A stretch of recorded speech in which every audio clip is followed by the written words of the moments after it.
Thank you so much for tuning into today's video and today's Trash Pick Thursdays. I hope everybody's having a fantastic day, and we're going to talk about a little bit of an older set, a little bit of a distant set, a little bit of a base set, if you will, but not base set Pokemon, but it is going to be talking about the Sun and Moon base set and kind of like looking at the current prices and market trends, as this set is kind of that sleeper from the Sun and Moon era, as it is one of the least expensive booster boxes still on the market. Let's check this out.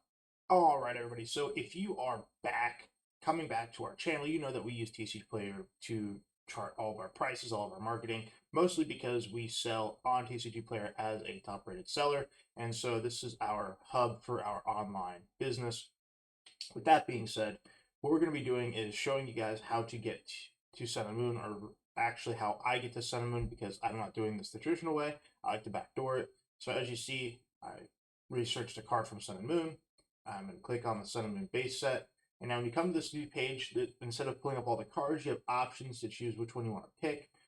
We're going to choose Chop the Set, and it's going to pull up everything that is Sun and Moon in the set, whether it's in stock or out of stock. Okay, so what are we looking for? Well, first off, let's check the price of the boxes.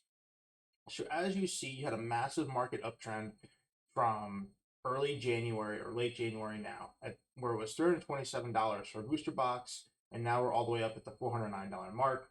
We have 23 items totally sold. Highest sale price is $675, and the lowest sale price is $319.99. So overall, we're up 25% for this set right here. Again, I am not a financial advisor. I am just observing how the market is currently sitting or trending, and we are trending up and to the right, where that is where the value is. But now, when you go back to the set and you see that sealed, sealed, sealed, sealed, sealed, and then the first card here with the market price of $97, what we're going to do is we're going to isolate and just select cards. And then this is all the top value cards that are in the set. Now, you're probably wondering, why is this box $400, but the most expensive card here is $97.93? Well, for a couple reasons. Number one, the Sun and Moon era is one of the most sought after sets that is to date. And we're going to go through it and look at each Sun and Moon era set, but we're starting with the base set, and that's what we're talking about today. But as you see, this Umbreon used to be $16, $17 in the beginnings of January. So that kind of matches that price. But again, if you think this is the most expensive card in the set, why is it this high, or why is it this low versus that high point at $400 for the box? Well, when these cards get graded, they explode exponentially in value. And it's because the quality control on the cards, you get a lot of 9s and a lot of 8s. PSA 10s are very hard to come by, or any 10s in that matter are very hard to come by, especially like Beckett Black Label. So they're very hard to find in that better grade or that pristine grade. So when you're looking at TCGplayer, you have Lightly Played for $40, but we're just going to kind of scroll through real quick and see where that lowest near mint price is. We have $67.90 for the lowest near mint price, which again is not bad for that full art. Now, again, there's other cards that are in this set. So you have this one that's up 41%, where we were at that $33 mark. So this looks like it was probably the chase before Umbreon spiked, and that has to do with the release of Umbreon EX. People do collect Umbreon, so the new Moonbreon from Prismatic Evolutions is absolutely booming. It's still at $1,400, even though it's down, like percentage-wise, it's still trending very, very expensive, so there is that. And as you see, you have a light play at $59 from an unranked seller, but when you're going through the list and you're looking for that near mint, now again, near mint, according to TCGplayer, that it can't have more than 3 discrepancies on the card, be it little whiting or a little nick at the top of the card. So near mint may not be actual near mint, as long as it's a PSA 7 or better, according to TCGplayer, that is what's considered near mint. When we open up pack fresh things, if it's slight play, it's slight play, and we will list it as such. That is just something that we personally do. I'm not speaking for other sellers. Now, you also have the Secret Rare Umbreon GX. So again, you see that dip here where this was, $46, and now we're even though we're up 23%, we do have a good market trend to the right. So The other thing that you want to pay attention to, though, is that drop off. So we have market price 58, market price 37, 35, 24, 17, and that steep drop off in value, whereas you still are trending up and to the right, but it's not the price point that you want to see the cards at, and that's okay. Because remember, when you're opening this set, you're not opening this set to sell the cards raw.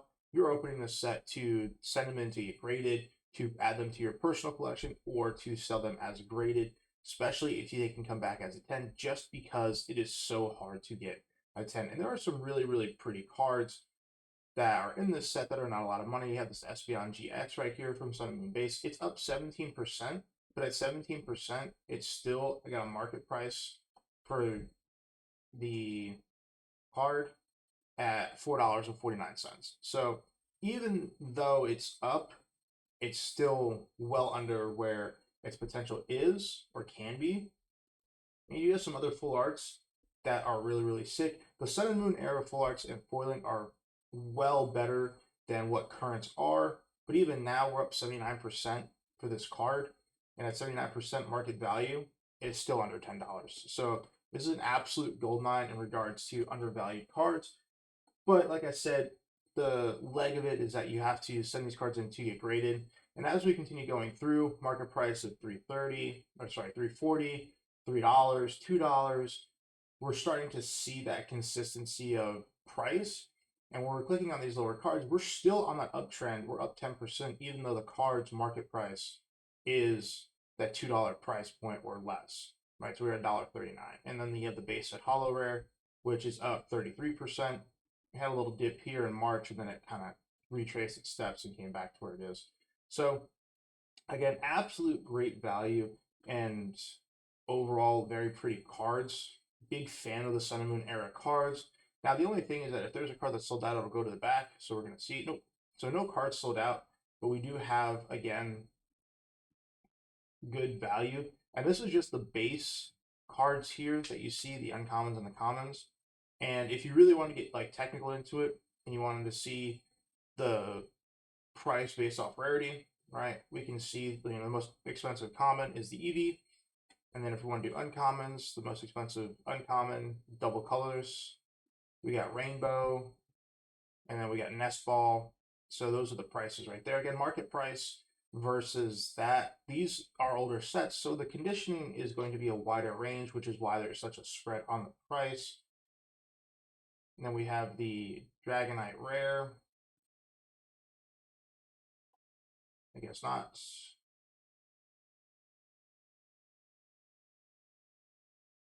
Ultra rare. Oh, sorry. So you have so in this set you have holo rares and rares. Holo rares are holo, and then rares are non-holo. But even then, so there's two different rares. But you do have two rares that are at that dollar price point: the Dragonite and the Arcanine. And then Alolan Musk is right there, and Poliwrath. So again, these are collector cards, and then we saw the rest of the stuff. So just keep in mind, again, we're going to look at each Sun and Moon era. There are some Sun and Moon boxes that are astronomical amount of money, and we're going to look at those as the weeks progress, just to kind of see where those market trends are going. And if you can get your hands on a sealed box, is it worth $2,000 or $3,000? But again, that's if you have that kind of money, number one. And number two, if you really want to open it, a lot of people that have this product that's sealed keep it sealed because people want the product sealed, not opening it. But as you know, we are trash and we open everything. So there is that. Hey, what's going on, everybody? Thank you so much for checking out our deep dive into the Sun and Moon base set. Like I said, we are going to be doing every Sun and Moon set that there is for the following Trash Pick Thursdays to kind of look at each one going in order to their prices, their chases, where their numbers are at, and just overall see if the market's trending to the right, to the left. Are we going up? Are we going down? Where's that value at? What are chase cards? And just kind of highlighting those cards. So if you're at a show and you see it for a good price, you know that it's a good buy. If it's in the low, if it's up right now, is it going to continue trending up, or do we need to see some market stabilization? So again, this is just us doing some research into one of the most sought after eras in Pokemon collecting, and that's why we are doing it. I hope everybody has a wonderful day. Thank you for checking out Trash Pumpkin Trading Cards, and we'll check you guys next time. Deuces, y'all.